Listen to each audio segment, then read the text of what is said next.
Okay.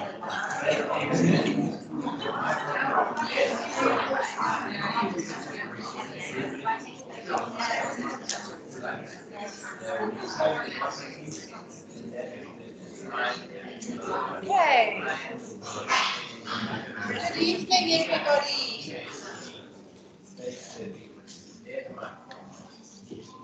It's so good to have to interrupt everybody from chatting. Some nights it's very quiet here, so it's very nice to be able to say we'll get started. And thank you all for coming and joining us this evening. Tonight, as you all know, is for business owners. We have a last Thursday of the month club every last Thursday of the month.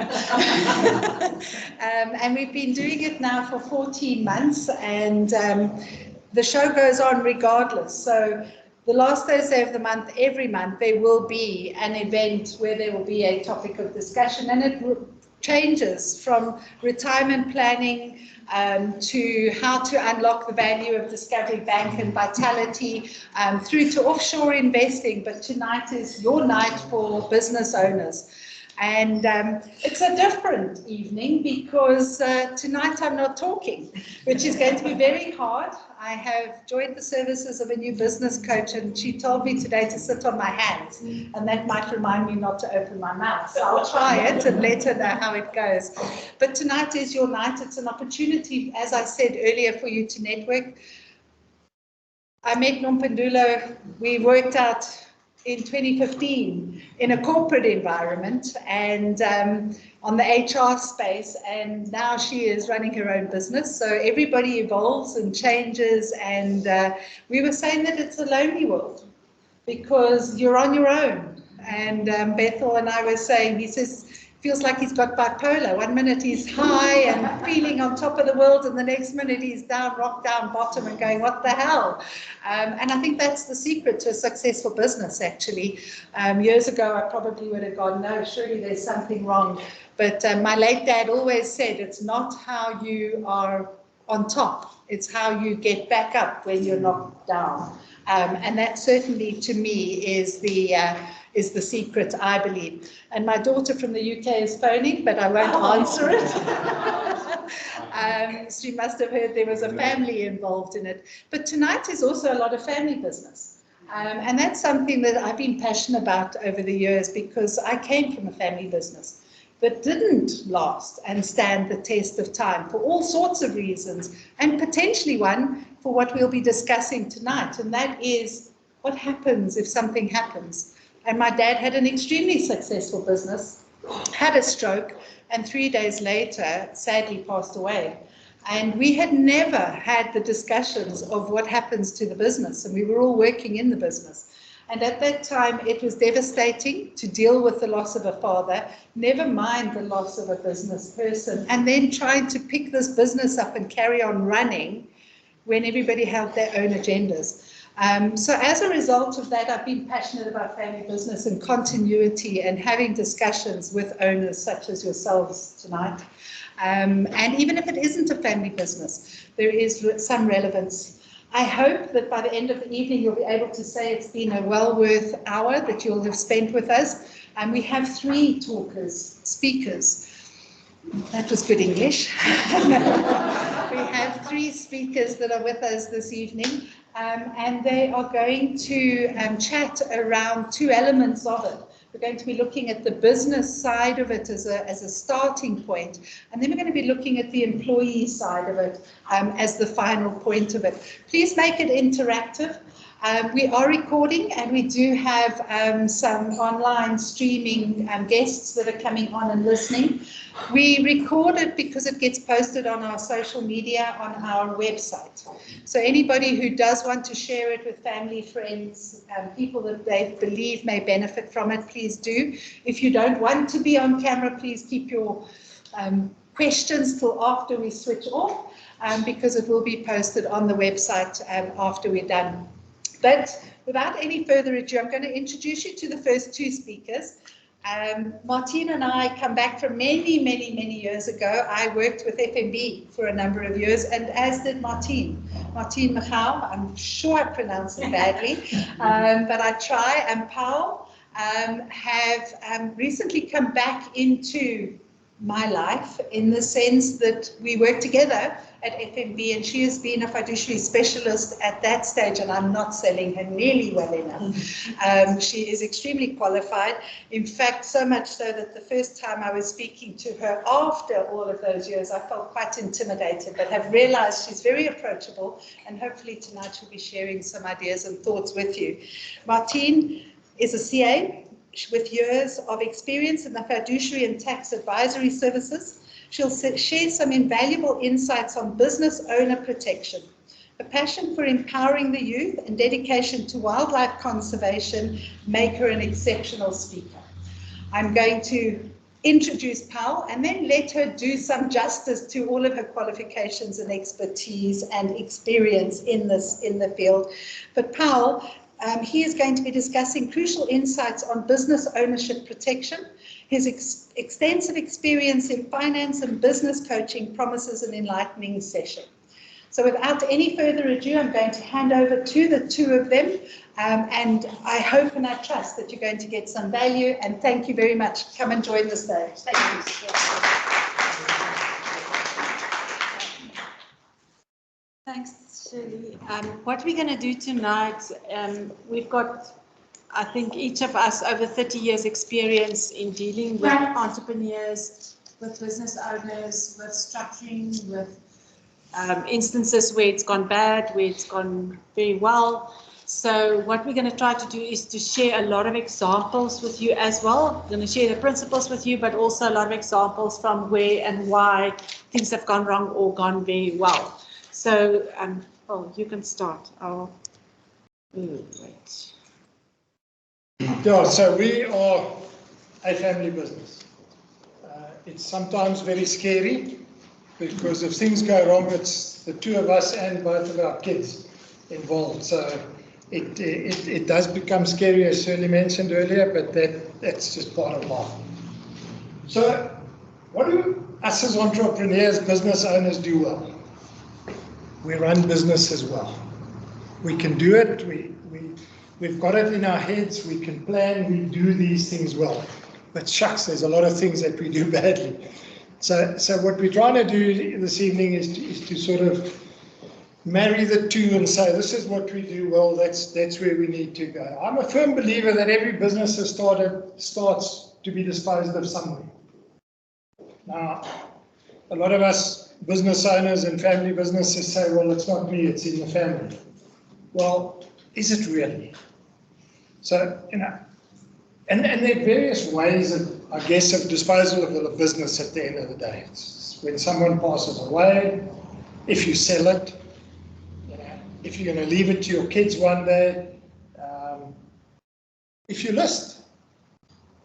And we sit here and we think, oh, we're just a little family business. You know, I was just thinking as we sort of drove here, you've got two huge listed businesses in this country that started off just like we are here. That's sort of the Rembrandt Group and the First Rand Group. And when did they dispose of that? When they sold, when they listed. So that's sort of that disposal. So it is very important, I believe, that our planning is right. That we have the necessary discussions, because we need to sell or we need to dispose. I suppose that's a better word. At the end of the day, somewhere along the line, we'll dispose. And you'll see, as Shirley said, there'll be lots of wildlife photographs, because that's a passion of ours. And photos are probably all my sons or his fiancée, so that's what we like using. And we'll also pull some analogies through to nature as we go on.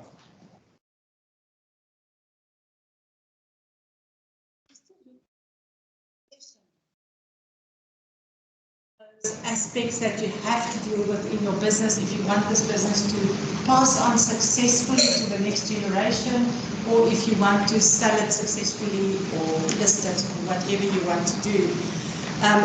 If we think of succession, we've had lots of examples of families that we dealt with where the person was running the business. I'm thinking of one specific one that was very close to me. He went to hospital, was allergic to the medication, died, didn't plan to die, obviously, and left the business to his wife and his daughter. They've never been in the business, they didn't know the business, it was a specialized business, didn't know what to do, stepped in the next day, and what now? Didn't even know the people that work there, employees, what's going on, processes, didn't know the network, the contacts, who to deal with when something's got to be sold or exported, absolutely nothing. So that's an extreme example where nobody was involved from the family, they inherited the business, walked in, had to deal with it, couldn't deal with it, lasted a little while, they tried for a while and didn't work out. We've got another example of it's actually a friend who's a client. Husband died, a very, very successful dairy farmer, a massive big dairy business. He died and he said to his children, you've got to continue with my legacy. He died, 2 daughters and a wife. She went to the farm and started farming with a dairy farm and has done it for 3 years. She's selling now because there is just no way that she can do it. It just doesn't work. She doesn't know it. It's just not practical to do so. And living on a farm out there in the Bundus and with everything that goes with that, alone as a woman also doesn't work. Kids are in Cape Town, so they're not even there. So really not a good idea. Of the succession, on the succession side, what lots of people do is to bring their children in at some stage. And if they don't bring in their children, then they bring in somebody in management that can succeed. And you've got to think of this, you've got to do this. You've got to actually plan and do the planning. Lots of people don't want to think about it. They're like, I'm not going to go there because then I'm faced with my mortality and I've got to do something about it. You're doing everybody else a favor if you do that. So to identify somebody, if it's a child, if it's a manager or somebody else in the business that is available or is able to succeed and take over. But the thing is, it doesn't stop there. You have to groom this person, you have to teach this person, the person maybe have to shadow you or whatever you have to do, but you have to transfer knowledge and experience to this person. And we all know in our own business, we are extremely busy. You don't have time for this, but you've got to make time for this because this is so important to do this. And I mean, in the business we are in with our children, what we did when they came in, we sent our daughter to do a specialized course in Austria on aspects of the business where it would help us to have those knowledge and those skills here in South Africa, which she's in the business now, helps a lot. Our son is very good at numbers, so he can fulfill that role to take over from managing the financial side. So it's also a question of looking at the skills and sort of fitting it to the roles. Identify the roles in the business that's got to be fulfilled and identify the skills and what you need and where you need it. I think Shirley mentioned it in her environment is that estate planning. How have we thought about that time that something happens? We often see clients that have got very, very successful businesses. It may or may not be in a structure, but at the end of the day, my only value is that business. I haven't thought of, and now you pass on now, so now what's the problem? Well, I've got to value that business, I've got to bring in that business, add a value into my estate. Now what now? Where's my liquidity there? It's all tied up in the business, very often in loan accounts. You know, we had a phone call as we were driving here of someone, as we left the office, someone saying, well, I've got all these loan accounts I've inherited from my husband, but I've actually got zip, I don't have cash, you know, a ton of loan accounts, but I actually don't have money. So those become critical factors to look at when you're looking at sort of that bigger structure. Is that liquidity there? Talking about liquidity, how many of us that are business owners sign surety? probably the bulk, because the first time there's no value or nothing. I've got to somehow, the bank says, well, there's the business, sign surety. What we're finding in practice at the moment, if whoever signed that surety passes on, the banks are like Verstappen, so quick to call up the sureties. So it's something that you guys need to look at and say, am I covered for that? Have I made the necessary plans for that? You know, and we're not in the game, that surety's game of, you know, do I have the necessary policies in place, investments, etc., etc. But it's a critical thing to think of, and people often miss that. What people often do. Also for liquidity, what people don't think of is the taxes on debt. We are one of the, if not the only country in the world that actually do double tax on debt. We've got estate duty and capital gains tax on the same assets. So capital gains tax is on a portion, but estate duty is on all of it minus your rebates and your deductions. You've got to provide for that as well. I mean, we had another case talking of two businesses. He's leaving the one business to his daughter, the other business to his son, and he was in the business with his son, the bigger business, but that's what he's got. And he's got some assets in a trust and some investments in a trust, but that's got to look after his wife after he's gone and provide for her liquidity and requirements and her expenses. Now he leaves this to his two children. Where's the liquidity going to come from for the estate duty on those? I mean, you spoke about the values of the business. If you value those, big numbers, massive estate duty. And estate duty is 20% up to 30 million, 25% above, and you've got 3.5 million to play with. So where does that leave you? That liquidity needed again. And then liquidity, obviously, the buy and sell agreements provide, buy and sell policies provide liquidity in an estate because it gives the liquidity for a person to succeed, to buy the shareholding from the estate.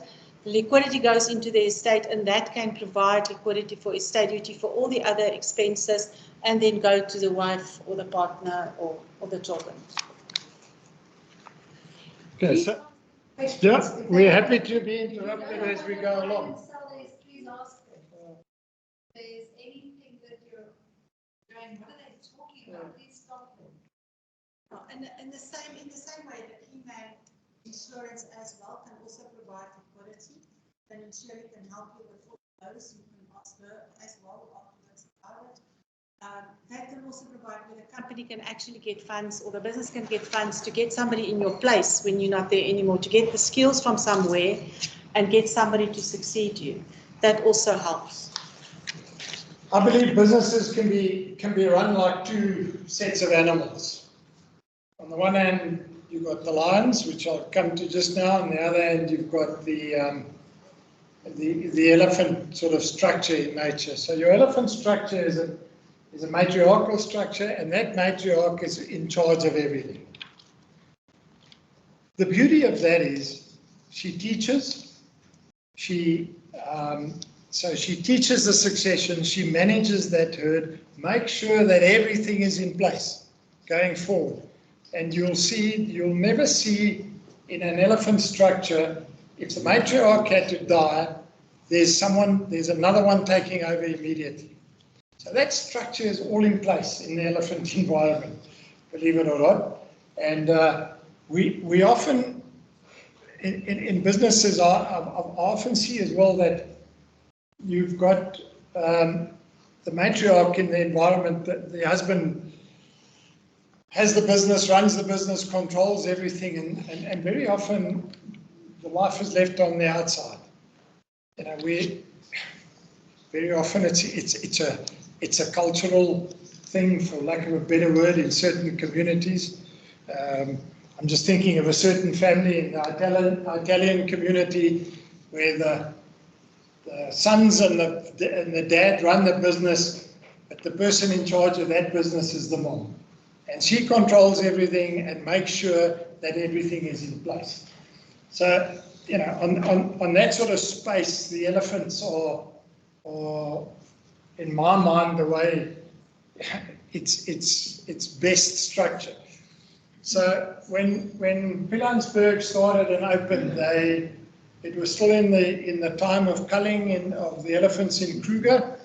They took a bunch of young ellies that weren't cold, that were, and especially bulls, and chucked them into the Pilanesberg environment. Massive problems. They were damaging cars, they were killing rhino, they were killing each other. When they went and did the research as to what was happening, there was no role model. So those young elephants had never been taught what to do and how to behave. And our businesses are the same. You know, as business people, entrepreneurs, there's nothing different in our business. If we don't act as role models, if we don't pass that on, teach the next generation or your kids or whoever's going to take over from you that, that what to do, how to behave, and how to run your business. You know, we're on a hiding second to nothing. And remember, sorry. As well, when you've got the structure in place in your business, is to review it from time to time. We've got a family where they put a fantastic structure in place, the lawyers involved, tax lawyers, and the idea was that the father and the mother will get a preferential income stream from dividends. It's got to be up to a certain amount before anybody else can get anything, to protect them, because they started the business so that they ensure of a pension and whatever else. The kids are now all in the business. Parents are not involved anymore. They're traveling now and then, and other than that, they're enjoying themselves. Kids are working very hard, and they're saying this is not on anymore. We cannot get any value. We cannot get anything out of this business because it hasn't got to that figure that they're supposed to get before we could get something. And it was a big figure. It wasn't a small figure, so it took a long time. And it's not near there. So that's why you've got to also review the structure from time to time. It doesn't last forever. You've got to review the detail of it. We have to sit again, restructure for what's going on now. The kids have taken over, they're adding the value, but they should get value as well. They can't just be there for nothing. It doesn't work anymore. Otherwise they're going to leave, and then what happens?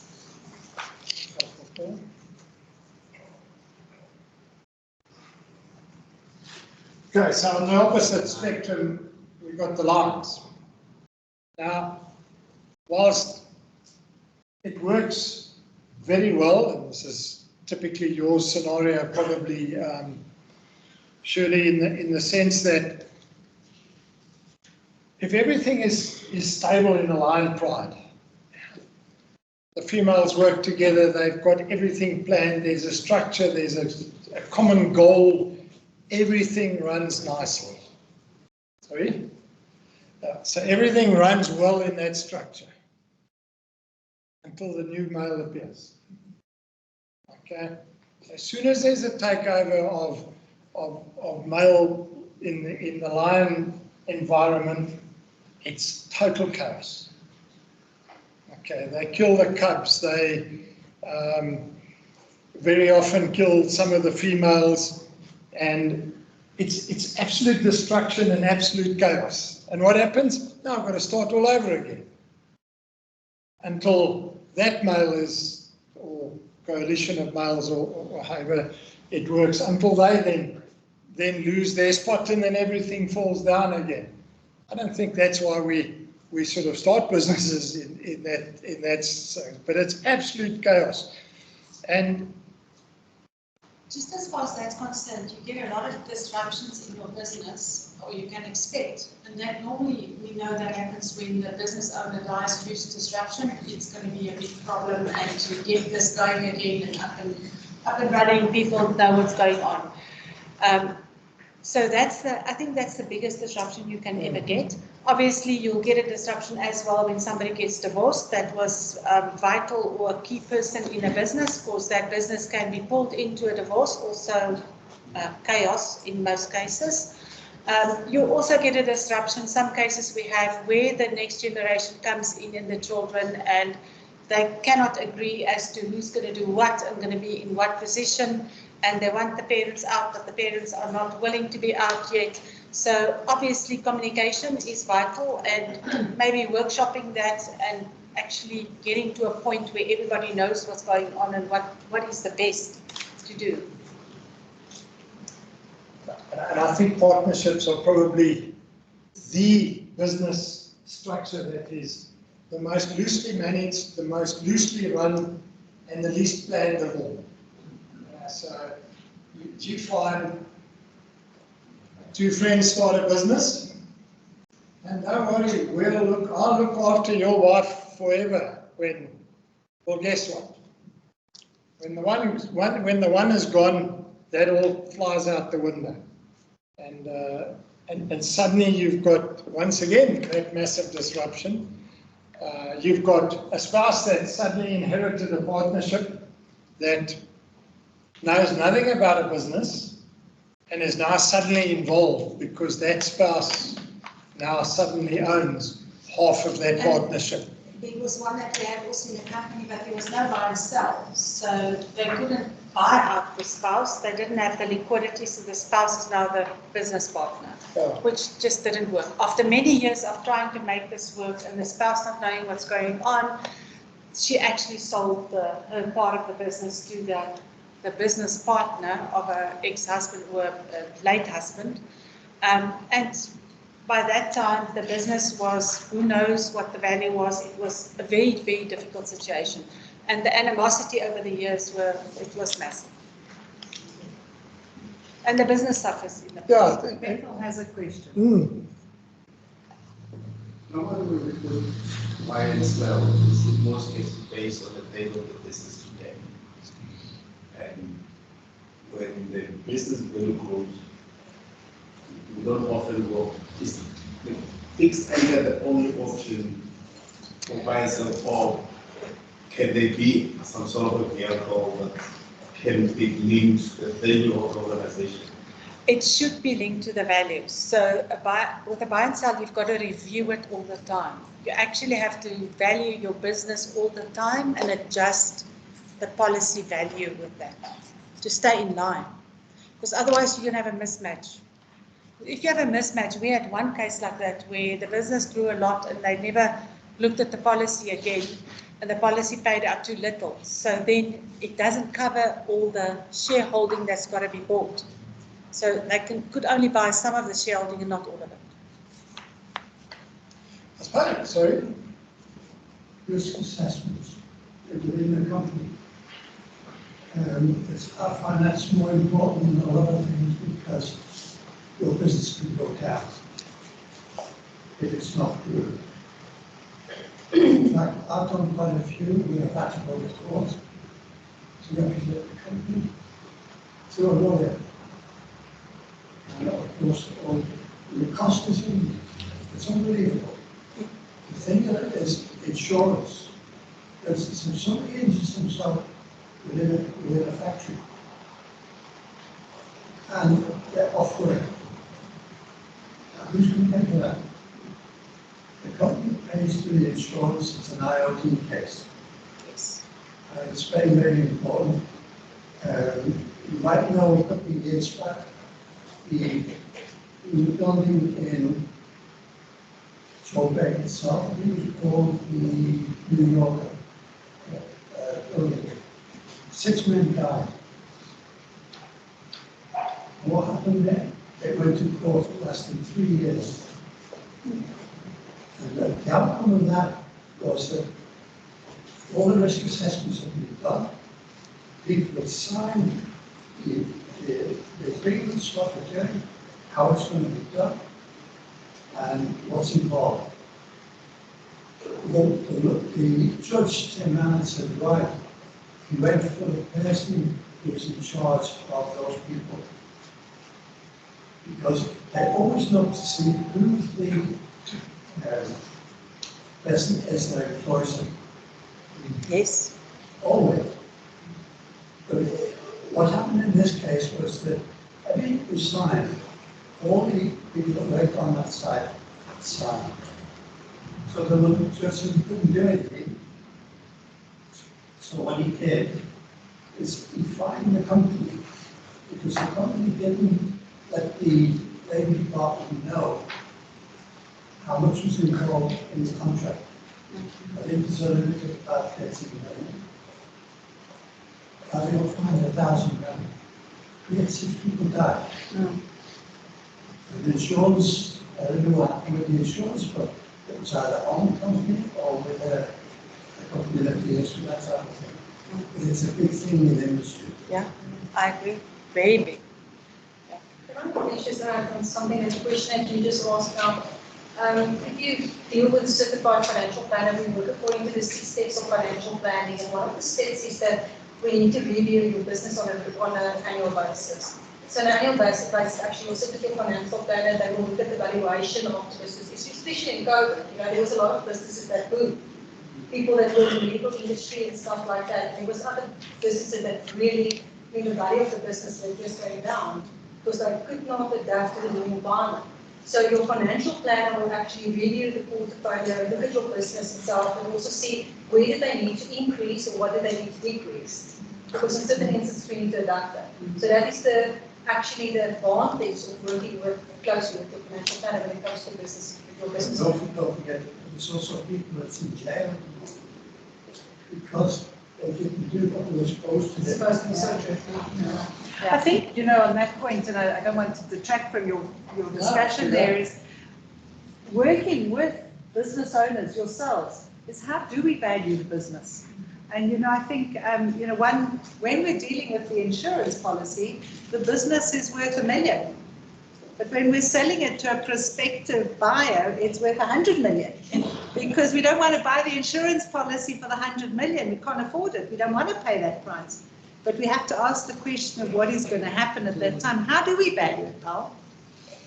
You see, if somebody has died, it's the market value at date of death that's going to be the value that the shares have to be bought at, that you've got to have liquidity for. And you can value that differently, different valuation methods, some depending on the business. Some you can value on net asset value, but some you've got to value on future earnings. Sure. So it differs from business to business. I think what happens also is they pay the widow up until retirement time. So it's a sad thing when you think about it. So I think Madelaine's going to be speaking a lot to answer some of your questions there on that one. But with the businesses, you know, if you're all sitting in the room today, and I mean, I know there are some people that have children that are minors. They're building a business for their child, but who do they give it to? Who do they leave it to? You know, when the child is not ready to take over.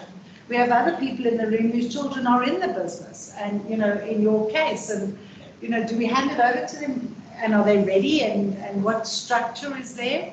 I think these are all the complexities that the business owners deal with as their life evolves and as they grow.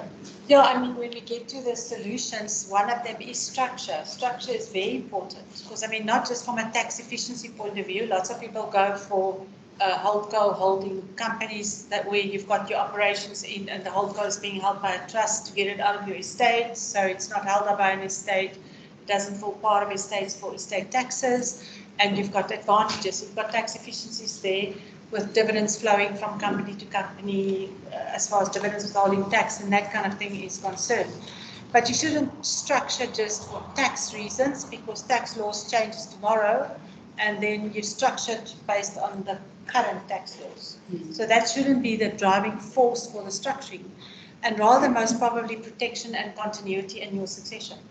Like, I mean, you were speaking about children are maybe minors, then you must maybe leave your business, the shareholding in your business to a trust, either that you set up in your will or that you've set up already, that's already in existence, so that you've got that continuity and that can go into the trust. The trustees can appoint directors to step in your shoes to manage the business. Trustees can make sure the business has got managers is managed properly for the children until they're of an age that they can actually get the shareholding in their own names.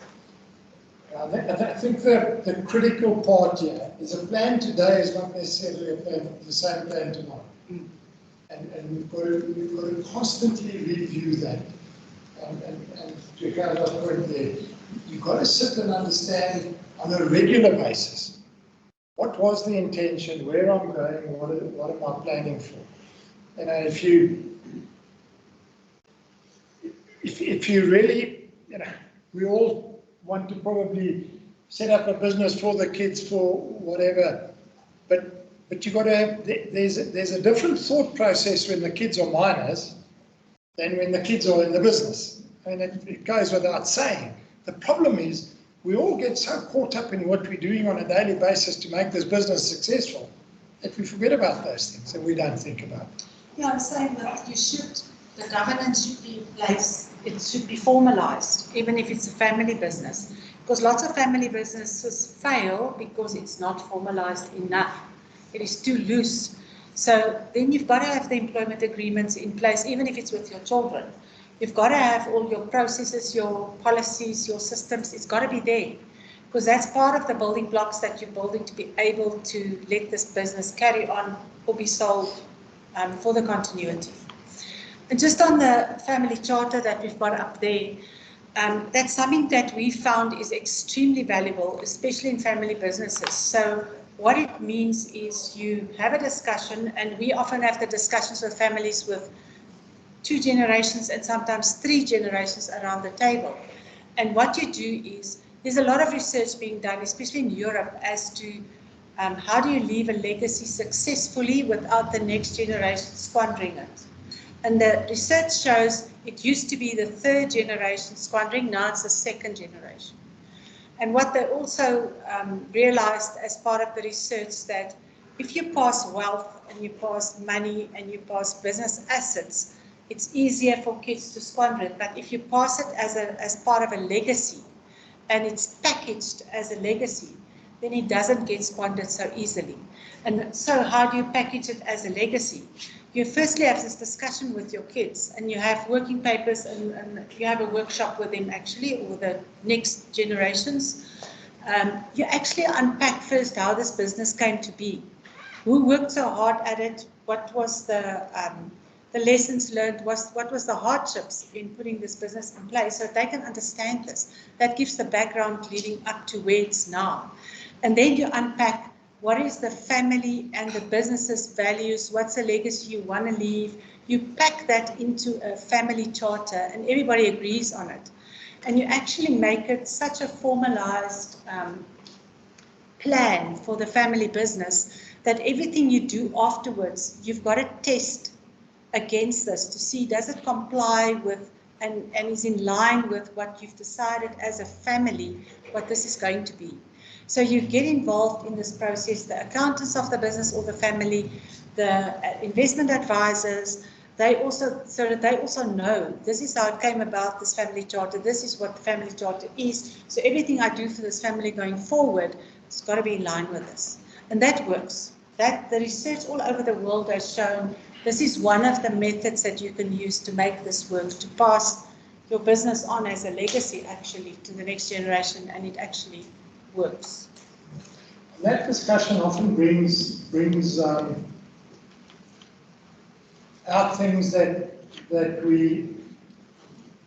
we assumed as parents and as business owners that is not necessarily the case. We did a workshop with quite a big farming enterprise, 2 brothers that each got 2 children. And they've been farming Madelaine for the last 40 years, assuming when the kids are doing what they're doing, all 4 are coming back to the farm. Well, it was a shock of epic proportions when we sat around there and only one of the 4 sons are interested in farming. The others are on their business, they actually couldn't give 2 hoots. Now suddenly you've got your whole structure that you had in mind as this business owner and parent is now blown out the water. Hence that constant discussion and discussion with the family. And it's very important. We Shirley asked us to specifically try and use some examples in what we're doing, and hence we keep on referring.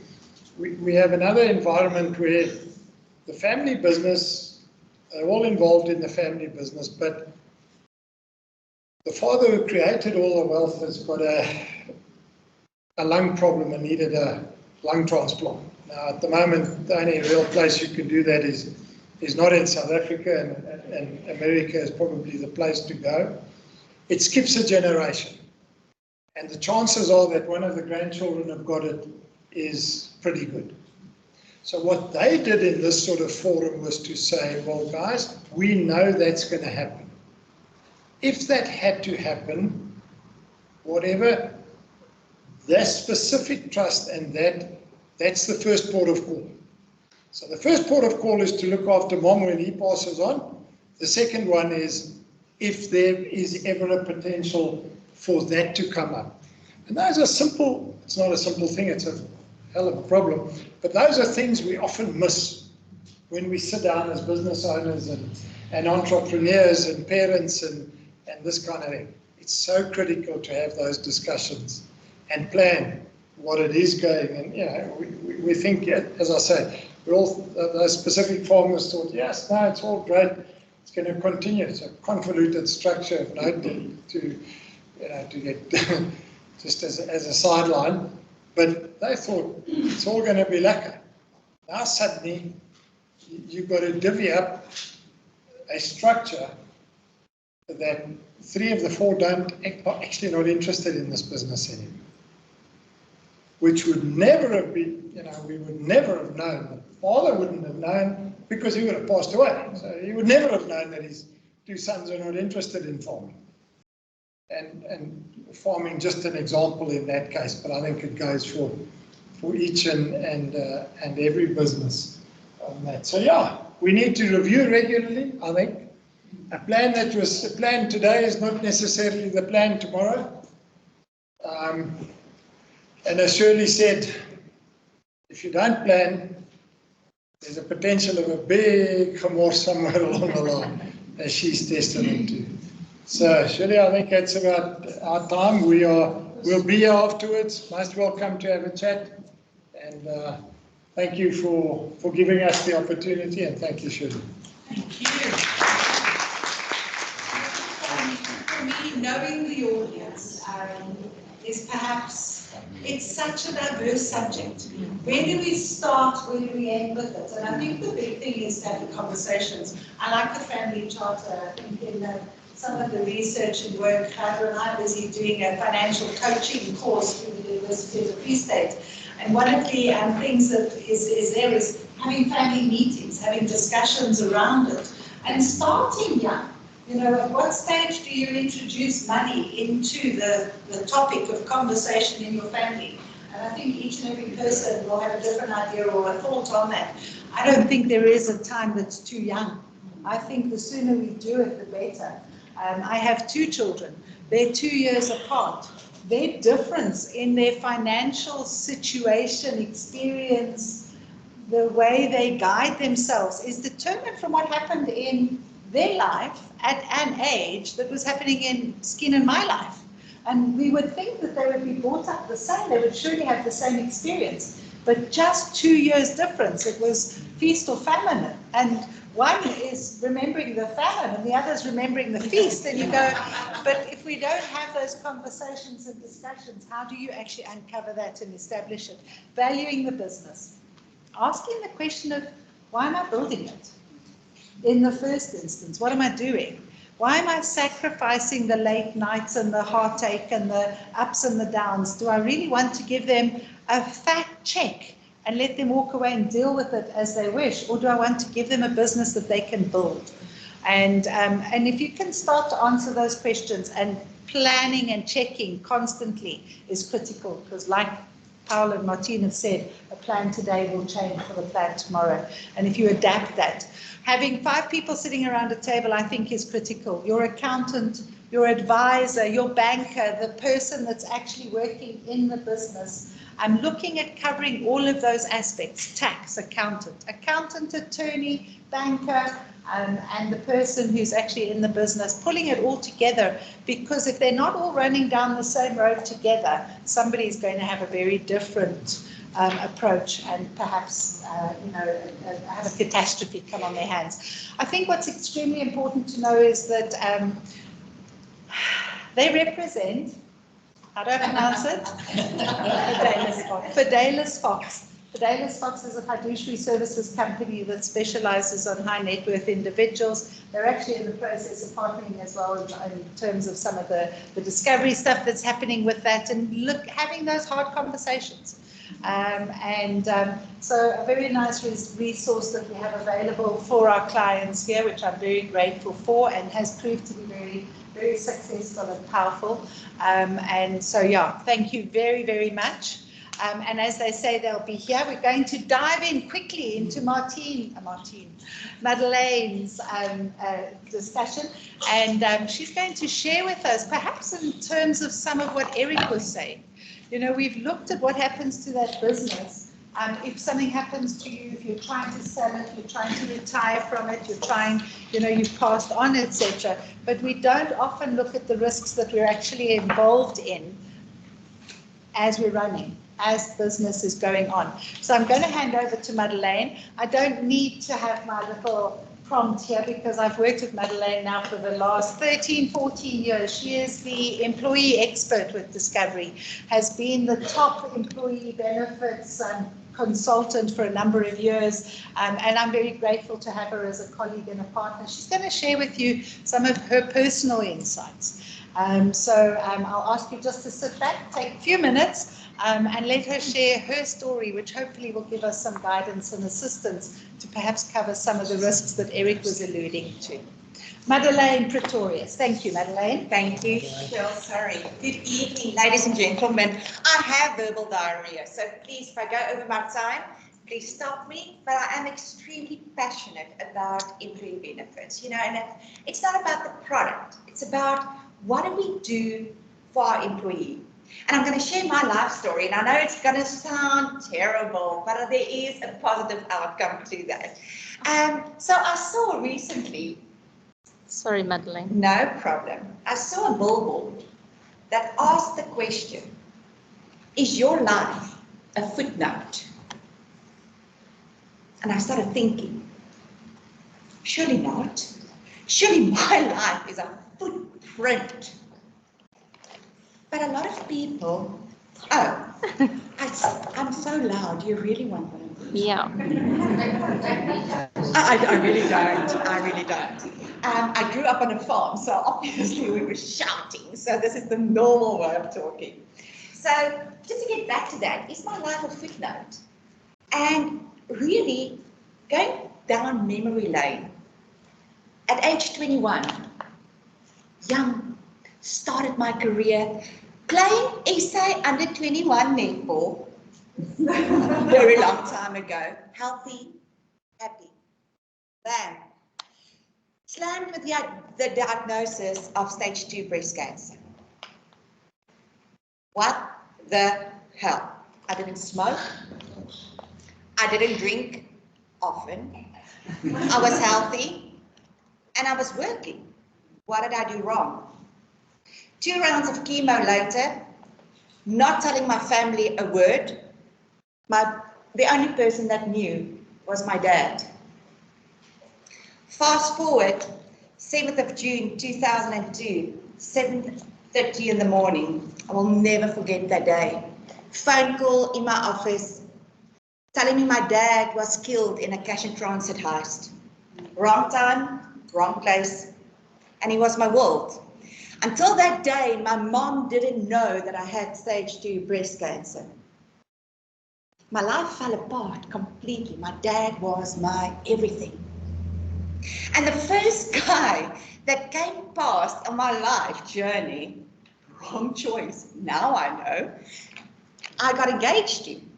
Packed up my whole life, you know, in this industry.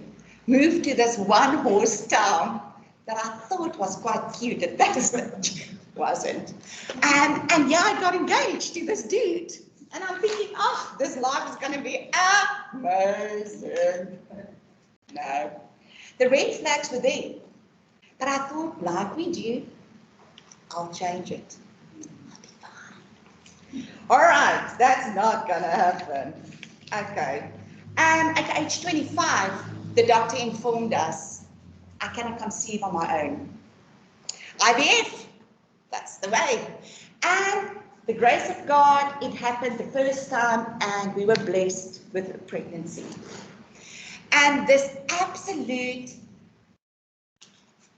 overwhelmness to protect this little baby grew inside of me.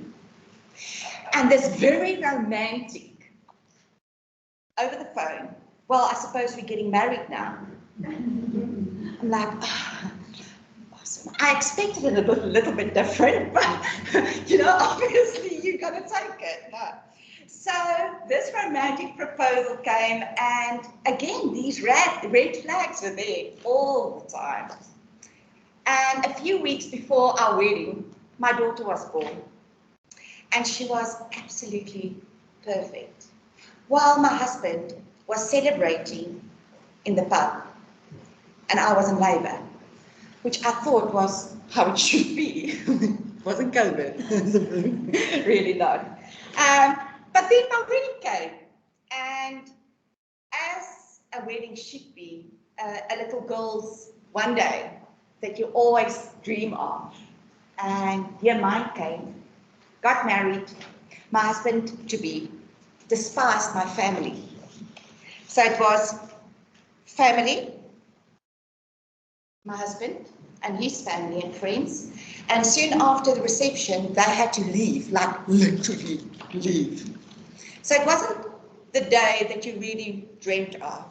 And as a normal married couple went on honeymoon after that, we went home because he was drunk, obviously, as one does on your day. And we started opening wedding gifts. And I got hit into hospital with my wedding gown because my mother bought me a Noritake tea set for our wedding gift.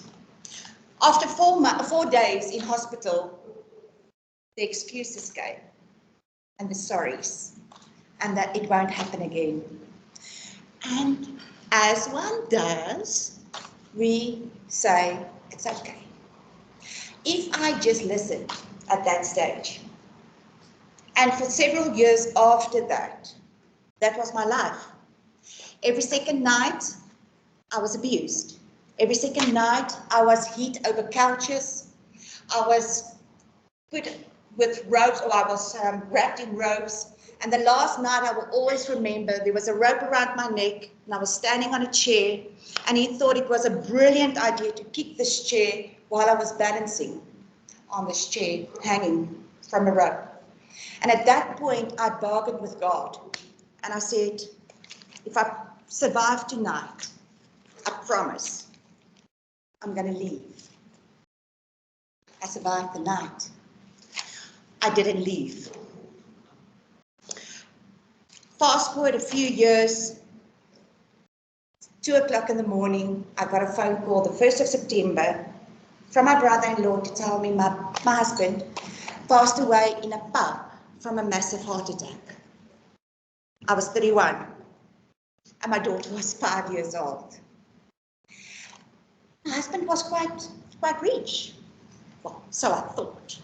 And we had quite a lot of businesses. So I thought.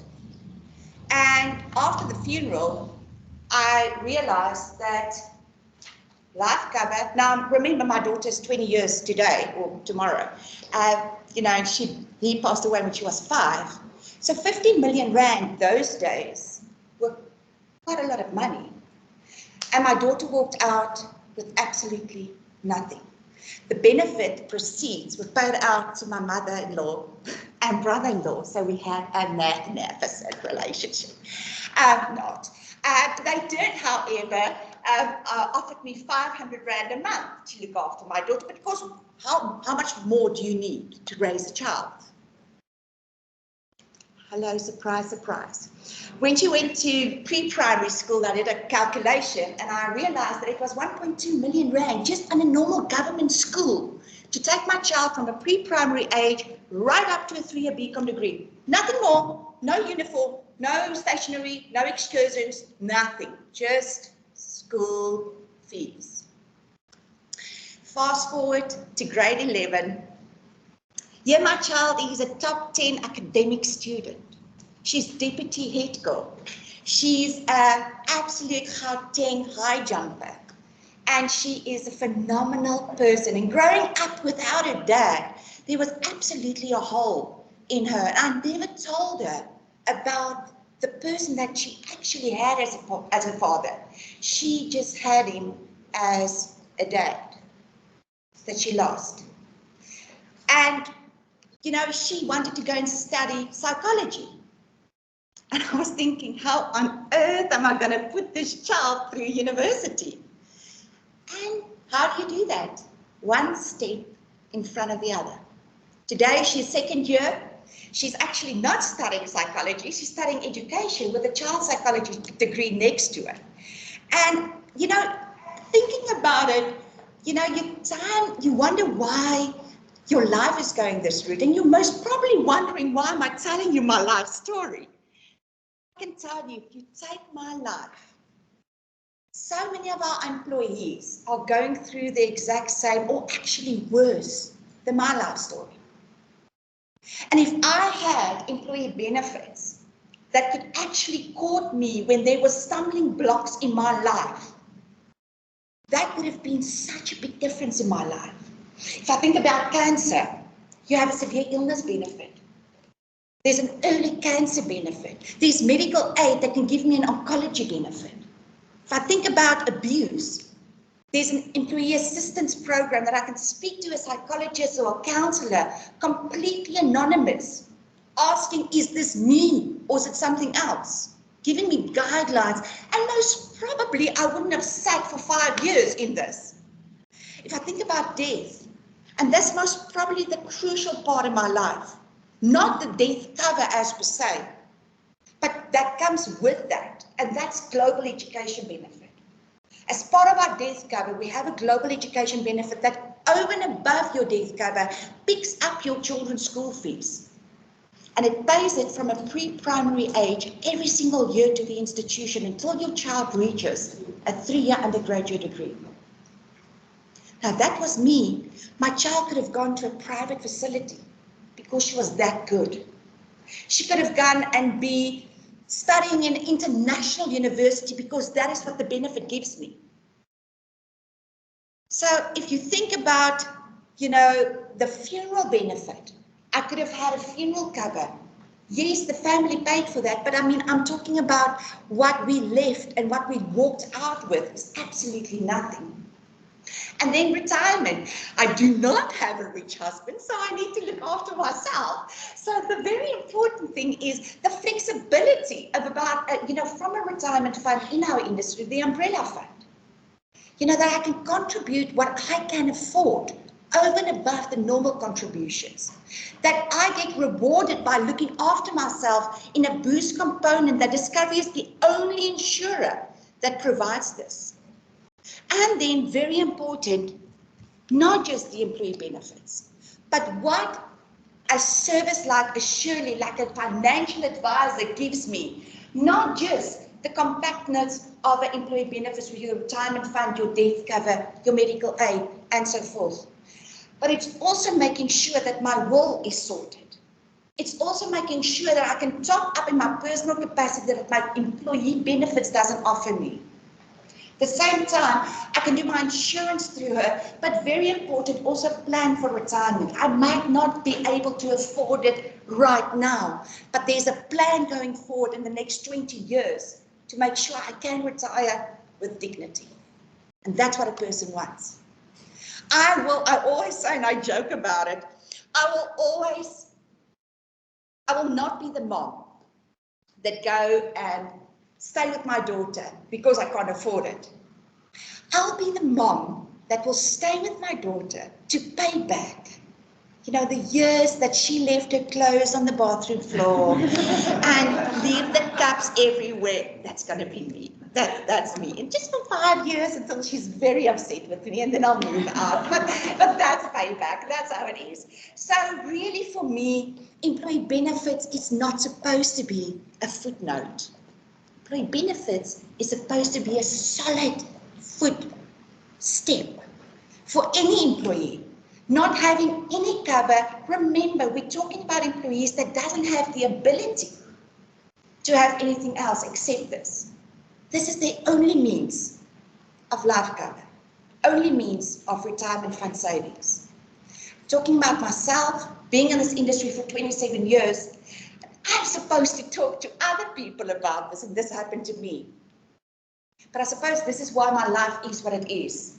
I vowed that day that I will never allow a family to go through what I went through. So it's a passion. It's really, for me, what happens to the lowest of the lowest person in any organization, to make sure that those people and their families are catered for when you're no longer there. The legacy that is left behind, if you're no longer there, that can make sure that your child can go and have an education, that they can pay their mortgage off and not lose their house, and actually don't fight about money. So just as a last little slide, our minimum requirements, and I'm not going to spend too much time on it, but it's really for me imperative to know that we can actually offer a standalone group risk, a standalone funeral benefit for our employees, to make sure that we have some sort of cover. It doesn't have to be the whole spectrum for all our employees. And very last, but very not least, their benefits is not a footnote. It's a solid footprint.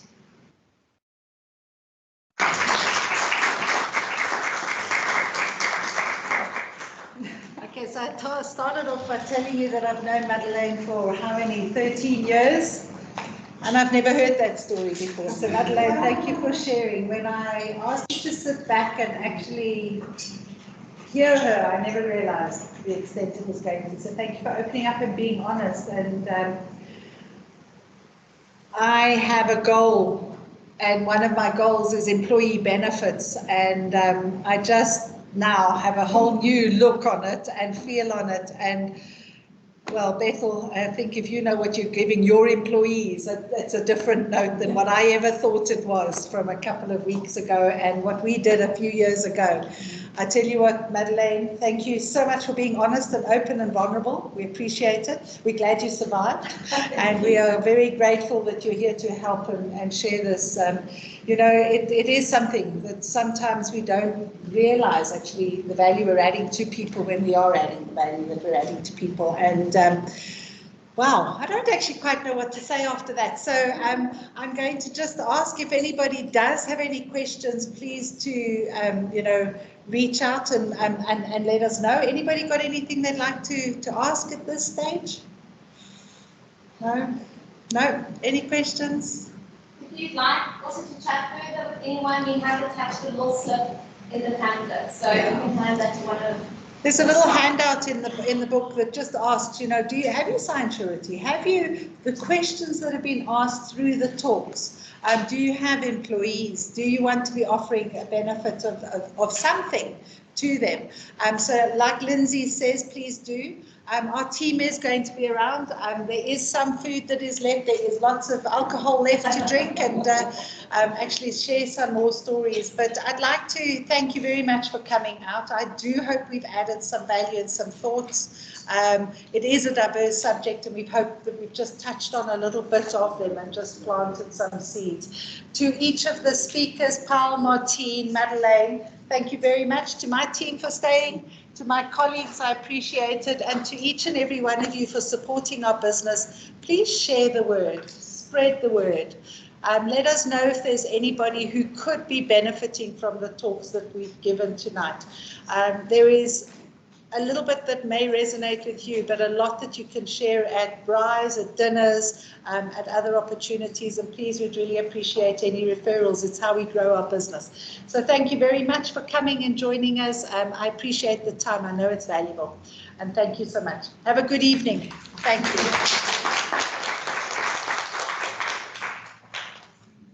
Please do come through and have another opportunity. On to the left-hand side.